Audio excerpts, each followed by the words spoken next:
today we're going to get a little spooky. We're going to get a little conspiracy theory. We're going to get a little bit sexy. Because I think in the late 90s, Richard Gere was a very handsome man. But we are going to talk about the film, The Mothman Prophecies. And until then, I'll see you on the other side.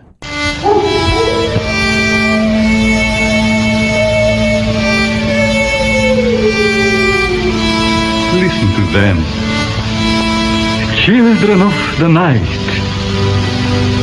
What music they make. Alive! It's alive! It's alive! I got news for you, pal. You ain't leading but two things right now. Jack and shit. Jack left town.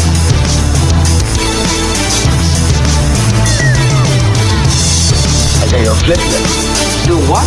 Flip you. Flip you for real.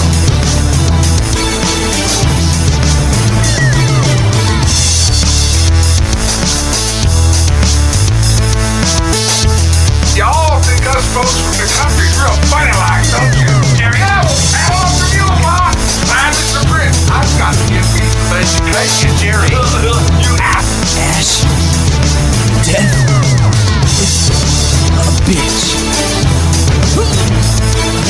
A stupid bitch.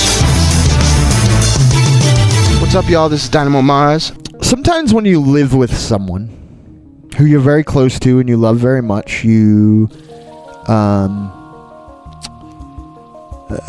learn to accept things of theirs that you might not be interested in. Other times you grow to love things of theirs that you may not be interested in. And sometimes, in some cases, like me and my special lady friend, for instance, your love for certain things gets surpassed by their love of it. I was a big fan of the show Supernatural, and her love for that is much greater than mine, to the point where she's almost supernaturaled me out.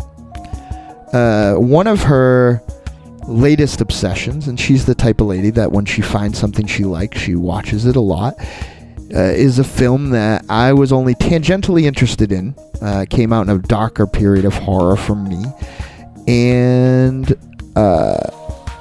that film is a movie that she watches a lot, and by a lot I mean a great deal, and by a great deal I mean once a day lately, and that is 2002's, which is titled by our good friends of the Internet Movie Database, a drama thriller, which I see thriller, and there's a certain degree of drama and human interest in it, but if you're dismissing this not as a horror film, you really need to broaden your outlook of horror.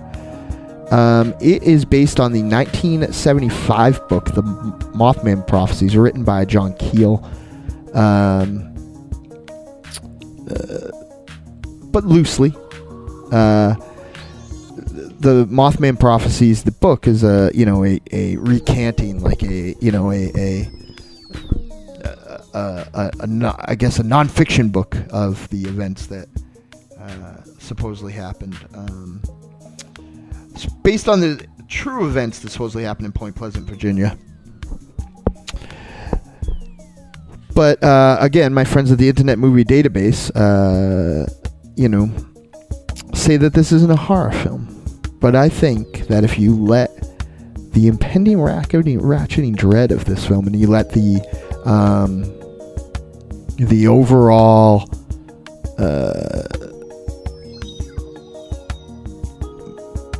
frightening manipulation that's going on here, and the helplessness, especially, by Richard Gere, who has a very unsatisfying arc as Hollywood arcs go in this, because he's basically batted around like a small cat toy by whatever entities are going on in this town, Point Pleasant, Virginia. And he is basically spit out at the end to be either a better man or a damaged man or whatever he is. But it's the story of a man who ends up in this town, and he ends up in this town after his wife dies. Him and his wife buy a home, and they're driving down the house very recklessly, and she looks up and sees a pair of moth-like eyes hurtling towards the car. She has a car accident. She ends up fine from the car accident, but she actually has a tumor that they never would have found otherwise. A year goes by, and Richard Gere's character, which is a political analyst, is driving in one direction and ends up thousands of miles away in another direction. He ends up, I think they say that he's on the Ohio line, and he was going to Delaware. So that is his first clue that things are wrong. As soon as he arrives in town, he is met with his car breaks down. He goes to someone's house and there's a shotgun in his face. And this starts like a whole unraveling act of strange coincidences and other things that are going on in this town that are unexplainable. A prophetic recovering alcoholic who's being tipped off to the amount of deaths that are happening in town. Strange phone calls that the fire department are getting, that they get when they even change their number, change the phone, change the lines, do everything, and they're still getting these calls. And Richard Gere himself, his character is getting these spooky phone calls from a character who knows a lot about him. All along, he is joined by a character whom is played by Laura Linney, who was on a Showtime show. I'm forgetting what it is. In the United States of Tara, was that her? Or the C Word, right? She was in the C Word. The Big C, that's what it's called. About her recovering from cancer. And, the film just keeps ratcheting up tension to a... for me, and this is one of the reasons I think I even in the theater, I was okay with one watch. It has a very terrifying finale involving a suspension bridge. So my initial takeaway of this, as my special lady friend was kind of watching it, and I was kind of also, she was reading the book, and I was kind of, picking it up when it goes, is that the Mothman is a complete dick. Super, super asshole is the Mothman. That much we know. And I really just saw the ending of this unsatisfying, and it just kind of seemed like a bunch of like X-Files like vignettes that never really tied together. But upon a closer watch, I realized some things. There was a lot of crane shots that just seemed extraneous to me, until I realized that these crane shots were pretty much representing the leering eyes of the Mothman.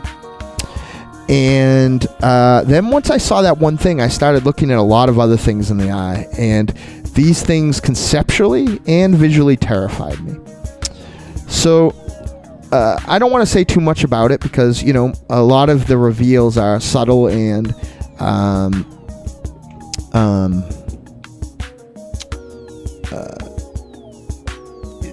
they're just, as a matter of fact, to the point where, if I tell you about them, then they'll lose a little of their gusto.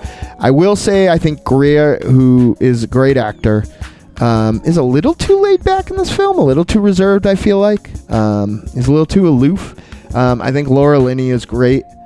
Deborah Messinger is not in it very long, but she's adorable and totally likable, and therefore you put over her loss, Gere's loss.